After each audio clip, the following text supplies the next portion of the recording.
Before we get into the design of this actual bed, let me talk about a few things that you might want to consider when designing your bed so that even if this isn't exactly what you need, you'll at least be thinking about the important things to keep in mind when designing your bed that works for you. Welcome to SWELLER'S and Weller's.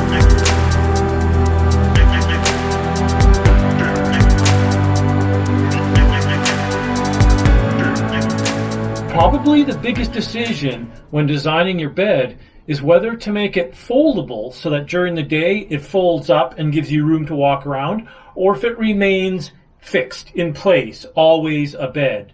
Now, the advantages of making it foldable are, of course, that during the day it folds up, compact, and then gives you a walking space to access different areas of your van. But this comes with the disadvantage of having to deal with packing up and then reopening your bed every day. If you make a permanent bed, you don't have to deal with this every day. You just plop into bed and then get up in the morning and you're finished. The disadvantage of that is the permanent bed takes up a permanent amount of space. However, before you think of this as a big disadvantage, keep in mind that when the bed is permanent, all of the space occupied by the bed can be used as storage.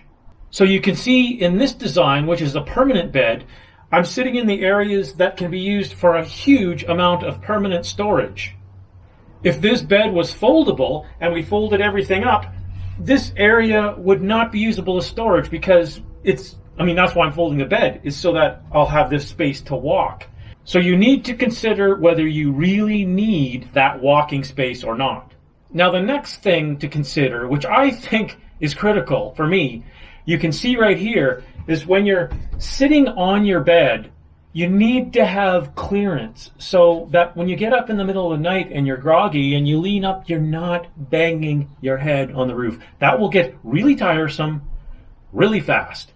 So make sure you're leaving some room up top. It doesn't have to be much, even probably an inch or two, just a safety margin so you're not scraping your head. Now, I have a little bit more because my mattress is not on here and my platform, but I'll show you later and you'll see when the bed is fully assembled. The third thing that's important is your mattress. You gotta have a good mattress to get a good night's sleep. And you need a good night's sleep because you're in your van and it's your palace. So the best tip I can give here is to get on the internet and use your favorite search engine to find local upholstery foam supplier. Search for that. These guys will be able to give you any kind of foam you want, any firmness, any thickness, and they'll even sew a custom cover for it in whatever size you want.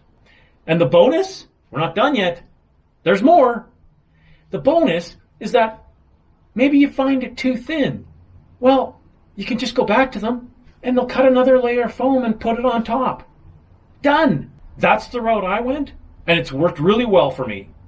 Okay, so those are the big things to think about in my mind. So now let's take a look at my actual design and see if it gives you any ideas. As you can see, it's not foldable. It's a permanent bed, which gives me a huge amount of storage space underneath. A unique thing about this bed is it's not actually bolted to the van in any way. It's free floating. Now, that might sound a little bit dubious, but it is secure. It locks into place in two ways. First, when the sleeping platform is on, you can see that it's cut to the contours of the van, and it fits into nooks of the van wall that secure it from moving forward.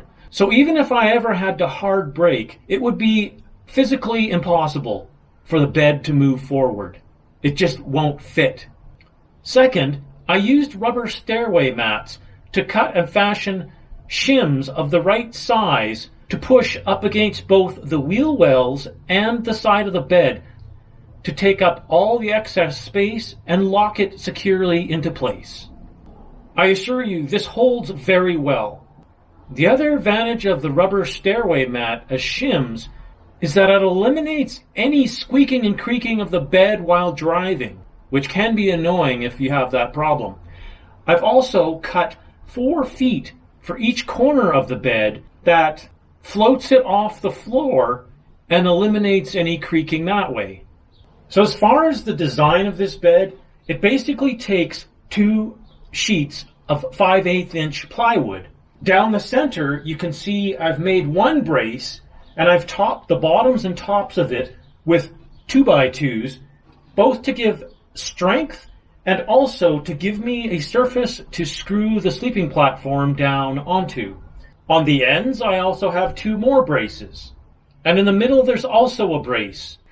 Now, if you're observant, you'll notice that the middle brace is not actually in the middle of the bed. Well, why is that? And how did I decide where to put it? Well, I figured that most of the weight when I'm sleeping is going to be at my hip level.